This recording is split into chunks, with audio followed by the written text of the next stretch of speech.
구원의 말씀, 누가복음 말씀 제가 읽도록 하겠습니다. 예수께서 또 말씀하셨다. 내가 진정으로 너에게 말한다. 아무 예언자도 자기 고향에서는 환영을 받지 못한다. 내가 진정으로 너에게 말한다. 엘리야 시대에 3년 6개월 동안 하늘이 닫혀서 온 땅에 기근이 심했을 때에 이스라엘에 과부들이 많이 있었지만 하나님이 엘리야를 그 많은 과부 가운데서 다른 아무에게도 보내지 않으시고 오직 시돈에 있는 사렙다 마을의 한 과부에게만 보내셨다.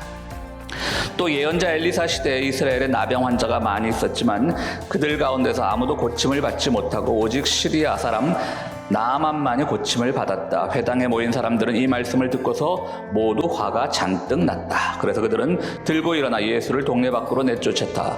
그들의 동네가 산 위에 있으므로 그들은 예수를 산 벼랑까지 끌고 가서 거기에서 밀쳐 떨어뜨리려고 하였다. 그러나 예수께서는 그들의 한가운데를 지나서 떠나가셨다. 아멘.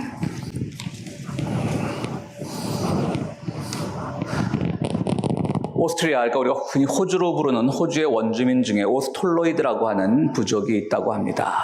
근데 오스톨로이드 사람들은요, 자신들은 참사람 부족이라고 부르고요. 참사람이라는 거죠.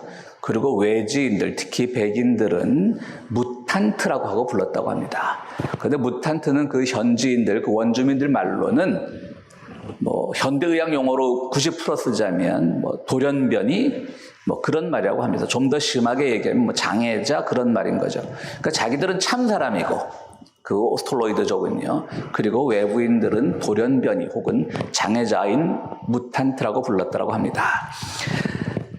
서양의학을 연구했지만 자연치료법을 연구하던 백인 여의사 말로 모건이라고 하는 사람이 우연히 원주민들은 어떻게 병이 났을 때 자연치유를 하는가를 연구하기 위해 갔다가 이 오스톨로이드족을 만나게 됩니다. 그리고 그들에게 관심을 보이니까 이들이 무탄트 메신저, 그러니까는 좀 돌연변이 사람이지만 그래도 우리의 말을 전해줄 수 있는 외부 세계에 전할 수 있는 메신저 역할은 충분히 할 만하다라고 해서 무탄트 메신저라는 명칭을 주고요. 또 무탄트 메신저를 통해서 그들과 함께 약 60일 동안 호주 대륙을 횡단을 합니다. 이들 횡단의 특징은 맨발로 하는 겁니다. 그리고 병이 나도 어떤 의약품을 쓰기보다는 자연치유법을 선호했다고 합니다. 그래서 이제 그 말로 모건이라는 사람이 무탄트 메시지라고 하는 그런 책을 남기기도 했는데요. 자연치유법은 사실 조금 이렇게 우리가 논란의 여지가 있죠. 현대의학이 주는 도움도 분명히 있는데 자연치유법 만능. 저는 개인적으로는 좀 몸은 자기가 자기의 자기 치유 기능이 어느 정도 있다고 생각하는 사람인데요. 그렇다고 또 자연치유법을 완전히 맹신하는 사람은 아닙니다. 현대의학도 물론 중요하죠. 그래서 오늘은 그 무탄트 메신저라는 책에서 자연치유에 대한 그들의 치유법을 소개하기보다는 그들이 가지고 있는 어떤 신념들, 이념들을 잠깐 소개하고자 합니다. 그들은 선교사들이 그들에게 말씀을 전할 때 제일 불만이었다고 합니다. 왜냐하면 선교사들은 음식을 먹을 때 꼭 이 부족에게 2분 동안 감사 기도를 하라고 했다는 거죠.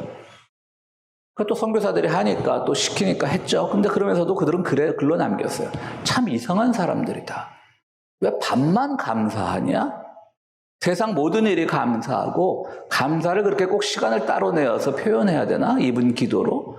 자기들은 그렇게 받아들여지기 힘들다는 거죠. 아침에 일어나면 자기들은 일어난 것에 대한 감사, 그냥 마음으로 표현하는 거예요. 그냥 감사가 몸에 밴 거예요. 그리고 또 밥을 먹으면 밥을 먹을 때 감사, 걸어가면 걸어갈 때 감사, 이러면서 살아가는데 굳이 감사를 따로 하고 말고 하냐? 감사는 그냥 우리 생활의 일부야. 이런 생각을 가지고 있다고 합니다. 어찌 보면 우리들 참 이 말은 듣고 배울 부분도 많습니다. 그리고 이들은 두려움과 신념은 정반대의 것이어서 어느 사람도 두려움과 신념을 다 같이 가지고 살아갈 수는 없다. 두려움이 있든지 신념이 있든지 해야지. 두려움이란 것은 결국 욕망에서 나온 것인데 그 두려움을 욕망을 가진 사람이 나는 우리 그 부족 얘기로 하자면 자연신이 되겠죠. 대지의 신, 땅의 신, 혹은 바람의 신. 그 신을 믿는 그 신념으로서 두려움을 가지는 건 옳지 않다. 두려움은 자기 물질적인 욕망에서 나오는 것이므로 정상적인 사람이라면 그 신념만 가지고 살면 되지 우린 두려움이 없다라는 거예요. 참 그렇죠. 아무것도 가진 것도 없고 그냥 아무거나 땅에서 나는 걸 먹고 맨발로 다니고 병이 나도 의사를 찾아가지 않고 뭐 그런 사람들이 두려움이 없다는 거죠. 그 두려움은 무탄트, 그러니까 뭐 돌연변이들인 그런 현대인들만 갖는 것이지 우리는 없다라는 말을 그 저자가 아주 인상 깊은 말로 남기고 있습니다. 제가 오늘 참사람 무조건 무탄트 얘기를 하는 건요, 그럼 하나님이 우리를 보시면 정말 이 원주민의 언어로 하자면 우리는 참사람일까요? 아니면 무탄트일까요? 뭐 굳이 우리가 신학적인 교리를 동원하자면 우리 인간들은 죄인이니까요. 뭐 또 하나님 보시기엔 무탄트가 될 수도 있겠지만요. 그렇지만 또 죄가 회개하면 우리가 구원받은 존재가 되니까 참 사람이 되는데요. 우리가 교리적으로만 말하자면 우리 다 구원받은 사람입니다. 뭐 주님은 우리를 어떻게 생각하실지 모르겠지만, 그럼 정말 우리가 참 사람일까? 구원받으면 참 사람이 되는 거잖아요. 혹시 주님 보시기에 무탄트가 아닐까 이런 생각을 하게 됐습니다. 그래서 오늘 설교머리에 이런 예화를 여러분들께 소개했습니다. 오늘 주님께서 누가복음에서 하신 말씀은요, 읽기에 따라서 상당히 오해의 소지가 있는 말씀입니다. 주님께서 이제 사람들 모아놓고 이 예언자는, 진짜 예언자는 자기 고향에서 환영받지 못한다는 말씀을 하시면서 어떤 이야기를 하시냐면요, 너네 엘리야 시대 알지? 엘리야 시대 사르밧 과부 얘기 알지? 열왕기상에 나온 얘기, 우리 교동문에서 일부분만 읽었는데요, 열왕기상에 나온 얘기입니다. 옛날에 기근이 들어서 가뭄이 져서 먹을 게 없는데 엘리야가 그 사르밧 과부, 그 사람도 가난했는데 거기 가서 신세를 지고 이탁했다. 그런데 그 당시 가난한 사람이 그 사르밧 과부 하나였겠느냐? 이스라엘 땅에 수많은 가난한 과부들이 있었는데 왜 하필이면 그 사르밧 과부에만 딱 그 한 사람에게 보내심을 받았을까? 한 사람만이. 그리고 또 얘기를 합니다. 열왕기하에 나오는 얘기죠. 아람의 군대 장관 나아만이라는 사람이 있는데, 그 아람은 이방 족속이죠. 이스라엘 사람들이 보기에는. 아람의 군대 장관 나아만이라는 사람이 있는데, 군대 장관이면 뭐 오늘날의 얘기로 하면 국방장관쯤 되고 아니면 뭐 참모총장쯤 되겠죠. 이 사람이 뭉둥병에 걸렸는데 엘리사가 가서 치유해 주거든요. 그래서 예수님이 이렇게 말씀을 하시는 거예요. 야, 그 당시 이스라엘에 얼마나 뭉둥병 환자가 많았겠냐. 그런데 왜 하필이면 그 이방 사람 나아만에게만 엘리사를 보내서 치유하게 했겠느냐 라고 한 겁니다. 이거 왜 위험하죠? 하나님의 기적이라면 모든 사람들에게 다 베풀어야죠. 그러니까 예수님은 이렇게 말씀하셨어야 돼요. 자, 사르밧 과부가 엘리야에게 도움받은 거 알지? 나만이 엘리사에게 도움받은 거 알지? 그런데 사실 내 말 잘 듣고 순종하면 다 그렇게 받을 수 있어. 근데 성경에 다 기록할 수 없으니까 그 사람만 두 사람만 모델 케이스로 기록을 한 거야 라고 하는 것이 좀 맞는 것 같지 않으세요? 그래서 제가 주님의 말씀, 오늘 말씀이 상당히 위험하다는 겁니다. 완전히 특정인에게 베푼 특혜거든요. 무슨 종교 지도자가 이렇게 특혜성 발언을 합니까? 몇 해 전에 우리 교회에 한국에서 그 대형 교회를 비판하는 그런 책을 써서 유명한 분이 와서 강연을 한 적이 있는데요. 한 오래됐습니다. 10년도 더 된 일인데. 근데 제가 그분한테 들은 말이 상당히 인상적인 거예요. 대형 교회 목사들의 문제점이 뭐냐면요, 설교를 다 잘한다는 거예요. 이상하죠? 다들 뭐 설교 잘한다고 말씀 줬습니다, 나갈 때 은혜 받았습니다 그러는데요. 잠깐 딴 얘기지만요, 은혜 받았습니다 생각이 나는데, 이건 오늘 주제에 원래 없었던 건데, 원고에서.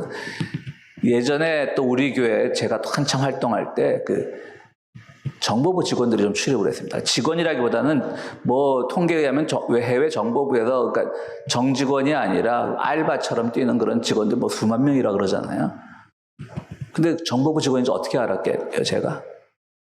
그때 이제 코비드 전일에 나갈 때 제가 밖에서 악수를 하거든요. 근데 나갈 때 뭐라 그러냐면, 그냥 이 사람들은 배운 대로 하는 거예요. 목사님 오늘 말씀에 은혜 받았습니다 그러더라고요. 그럼 가짜죠. 제 설교가 은혜스러운 설교가 아니잖아요. 그런데 정보부 직원이 목사님 설교는 은혜 받았습니다 해서 이거 가짜구나 라고 했습니다. 다시 이건 잠깐 우스갯소리로 한 거고요. 그 대형교회를 비판한 분이 대형교회 목사를 설교를 잘한다는 거예요. 그 말 듣고 그건 그래. 저도 가끔 뭐 설교가 막히고 하면 인터넷 통해서 그분들의 설교를 들어보면요. 정말 청산유수같이 또 표정도 그렇고 원고도 깔끔하고 잘해요. 그럼 그게 왜 문제냐? 설교는 그 수천 명이 모였는데 그 모든 사람들이 다 듣기 좋게 하는 설교는 설교가 아니라는 거죠. 그 말 듣고 제가 내 설교가 은혜롭다는 말을 안 들어도 내가 부끄러운 일이 아니구나. 모든 사람들이 은혜를 받는 건 없어요. 그 사람들의 삶의 자리가 다 들린데 누군가에게 따가운 소리로 들려야 되고 또 누군가에게 뭐 즐거운 소리일 수도 있지만요. 근데 모든 계층과 성별과 그들의 뭐 교육 수준과 모든 것이 다양한 사람을 다 만족시키는 설교는 설교가 아니라고 한다는 거죠. 근데 사람들은 그걸 듣고 좋은 설교라고 한다는 거죠. 오늘 예수님이 딱 그거예요. 제가 말씀드렸듯이 자 우리 모두 사르밧 과부처럼 축복받을 수 있어. 나만처럼 다 병고침 받을 수 있어.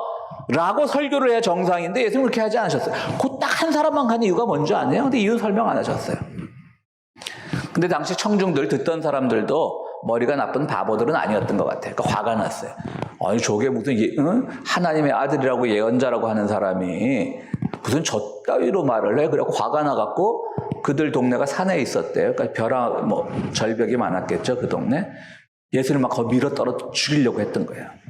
그래도 차마 죽이지 못하죠. 또 어떻게 그러겠어요. 그래도 겁은 나죠. 막 사람들이 분노했으니까. 근데 예수님은 의연하게 그 사이를 아무렇지도 않게 지나갔다고 하는 그 말씀입니다. 그래서 제가 또 뭐 이런 설교를 준비하면서 저 역시 표절은 아닙니다. 가끔 이 본문을 가지고 어떻게 설교를 했나 인터넷 자료를 찾아보면요. 거의 99% 아니 거의 100%가 순종에 대한 말씀입니다. 왜 엘리야가 이 사람에게만 찾아갔을까? 엘리사가 나아만에게만 찾아갔을까? 순종했기 때문이다. 여러분 성경에 순종하는 사람이 어디 있습니까? 순종한 사람들 얘기만 쓰지. 그러니까 다 이 본문을 잘못 이해하고 있는 거예요. 순종하라고 했으면 그 사람들이 왜 화를 냈겠어요? 예수님 당시의 청중들이. 왜 예수님을 죽이라고 했어요? 순종이 주제가 아니에요, 이거는. 그런데 목사들이 쉽게 설교하려고 순종해야 된다. 근데 그들이 말하는 순종이 뭡니까? 목사가 시키면 다 아멘해라. 그리고 현대사회는 순종이라는 게 정신적인 영역이고 심리적인 영역이니까 표현되기가 힘들잖아요. 그 뭐예요? 물질로 순종해라. 헌금 많이 해라. 그렇게 하기 딱 좋은 것이 순종이라는 개념이잖아요. 근데 이거는 절대 순종과는 관계가 없는 본문이에요. 청중들이 일단 화를 냈잖아요. 순종하려는데 화내는 사람이 어디 있어요?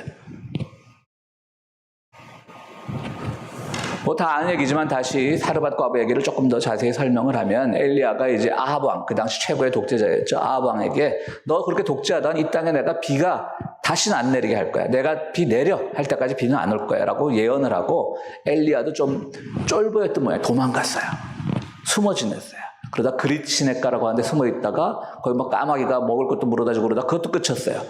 그때 하나님이 저 사르밧 지역에 한 과부가 있는데 내가 그에게 말을 해놨으니까 가서 거기서 며칠 신대지고 숨어 지내라라고 했어요. 그래서 엘리야가 가서 이제 먼 길에 지쳤으니까 물 좀 달라고 하니까 물을 줬어요. 그 다음에 또 엘리야가 뭐라고 했냐면 과부에게 빵을 좀 달라, 먹을 것을 달라고 했어요. 그때 과부가 폭발을 했어요. 왜 폭발을 했느냐? 우리도 먹을 게 없어요. 지금 마지막 남은 이 밀 조금 갖고 떡 하나 해먹고 더 이상 먹을 게 없어서 그냥 우리 아들 하나 있는 거하고 동반 자살하려고 했어요. 라고 하는 거예요. 여러분 그게 순종입니까? 순종 아니죠. 보통 이런 막 이단 종파 보면 순종하라고 막 우리가 보기에는 왜 저런 데 빠져있지 하지만 막 어떨 땐 뺨따기도 때리고 그러잖아요. 그럼 잘못했습니다. 그래 맞아요. 그거 순종이라 그래요. 그거 순종 아니죠. 그들은 왜 그런 순종을 할까요? 뺨따기를 맞는 한이 있더라도 그 사람한테 맞아서 순종을 보여주면 자기에게 어떤 축복이 올 거라는 기대를 욕망이 있기 때문에 그런 거예요. 근데 이 사르밧 과부는 처음에 물 정도는 줄 수 있는데 먹을 것까지 달라니까 이 사람이 지금 와서 나도 굶어 죽게 생겼는데 안 주죠. 그랬더니 그때 엘리야가 기적을 베풀어요. 그냥 너희 집에 떡이 떨어지지 않게 하고 동네에 있는 다 동네 둘러서 병을 다 빌려와라. 그러면 그 안에 기름이 그치지 않게 해주겠다. 그러니까 기적이죠. 기름을 퍼도 계속 나오는 거예요. 근데 당시 기름이 귀할 때니까 뭐 제가 어릴 때만 해도 참기름이 얼마나 귀했습니까? 그래서 그 기름을 팔아서 가난에 고비를 잠시 넘길 수 있었어요. 그런데 아들이 하나 있었는데 몇 달 있다가 또 아들이 갑자기 죽었어요. 건강하던 아들이. 이 사르밧 과부의 아들이. 그러니까 또 여인이 또 화가 났죠.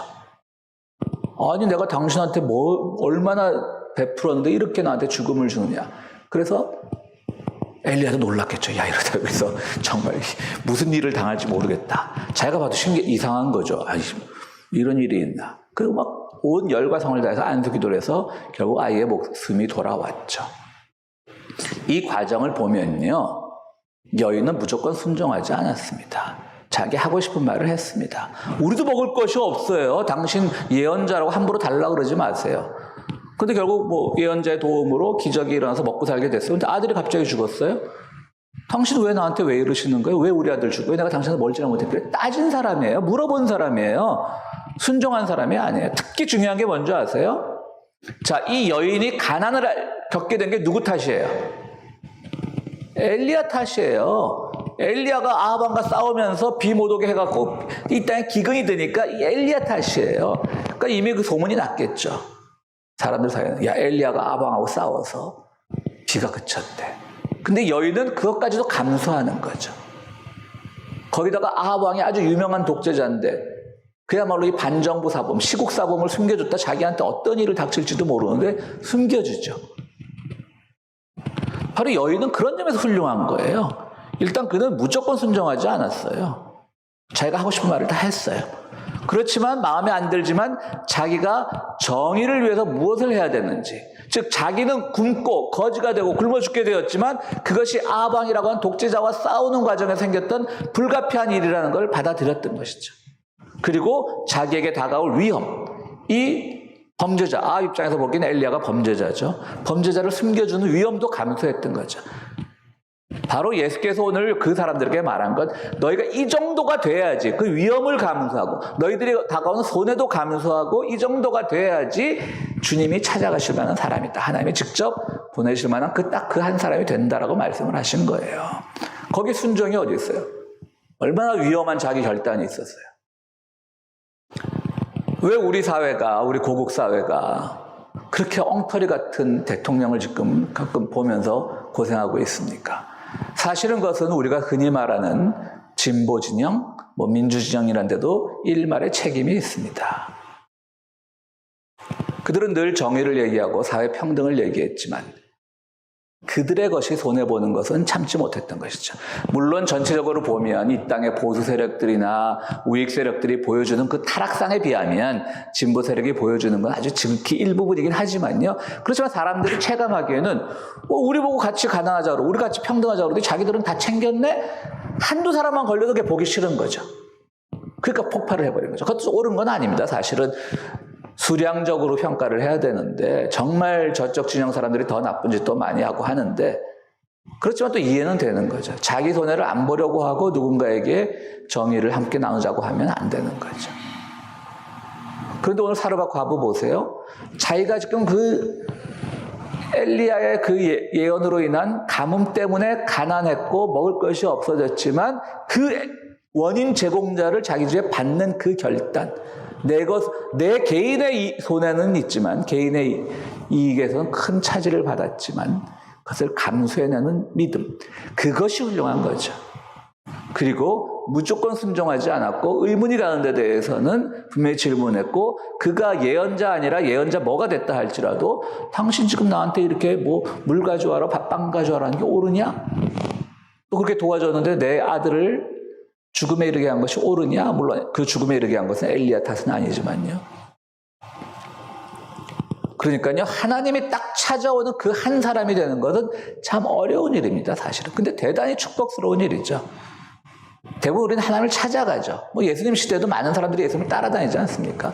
찾아가고 4,000명씩 5,000명씩 쫓아다니고 움직이지 못할 정도의 중증 장애자는 예수님이 처음 먼발치 지나가면 다윗의 아들이여 다윗의 후손이여 나를 좀 고쳐주시오라고 막 소리를 지르고 찾아가는 거였다면 정말 큰 축복은, 찾아가는 것도 물론 중요하지만요, 정말 큰 축복은 우리를 그 딱 한 사람으로 택하셔서 오는 그 상황이 되는 것, 딱 그 한 사람이 되는 것, 그것이 참으로 필요하다고 생각이 됩니다. 나만도 마찬가지예요. 이 사람은 아람이에요. 이방 족속이에요. 그런데 문둥병이 심했어요. 아람의 많은 의사들을 부르고 아람 좋은 약을 다 먹었는데 낫질 않아요. 그랬더니 그 집에 있던 조그만 꼬마, 소녀, 몸종, 유대인이에요. 거기는 히브리인 몸종 애 하나가 저 우리 고향에요. 엘리사라고 하는 용한 예언자가 있는데요. 용한? 그건 좀 이상하네. 점쟁이 하여튼 유명한 예언자가 있는데요. 그분한테 한번 보시죠. 그랬더니 장군이 화를 벌컥 내죠. 야, 아람에는 그만한 예언자 없냐? 그리고 니까짓 게 뭔데? 라고 하다가 워낙 병이 심하니까 이 소녀의 말을 경청하게 됩니다. 그리고 와서 엘리사를 부르게 됩니다. 엘리사가 오죠. 그런데 엘리사가 한 건 뭐냐면요. 저 요단강 강물에 가서 씻고 와라는 거예요. 특별히 무슨 자기가 제조한 약이 있는 것도 아니고 특별히 뭐 그 나만을 위해서 기도해 준 것도 아니고 가서 씻고 오라는 거예요. 씻고 왔어요. 그 심정 생각하면 얼마나 기분 나쁘겠어요. 내가 그 몸종한테 속았나. 괜히 걔 말 듣고 내가 이게 뭐한 짓이야. 우리 아람 의사들도 고치지 못했는데 말이야. 근데 엘리사가 어떻게 합니까? 무력을 7번을 시키죠. 그런데 나아마는 것을 맨 처음에는 좀 엘리사에게 덤벼들었다가 그냥 7번을 하게 됩니다. 그리고 나서 그는 고침을 받습니다. 나만의 특징은 뭘까요? 그것도 뭐 사르밧 과부와 비슷한 경우인데요. 처음엔 거절하고 믿지 않았습니다. 그리고 그 마음에 분노도 있었습니다. 엘리사에 대한 무시도 있었고 자기에게 그 권고를 한 몸종에 대한 무시도 있었지만 그 자기가 가지고 있던 모든 기득권을 내려놓고 결국은 깨끗해졌을 때, 정말 마음이 가난해졌을 때 나아만은 고침을 받았던 겁니다.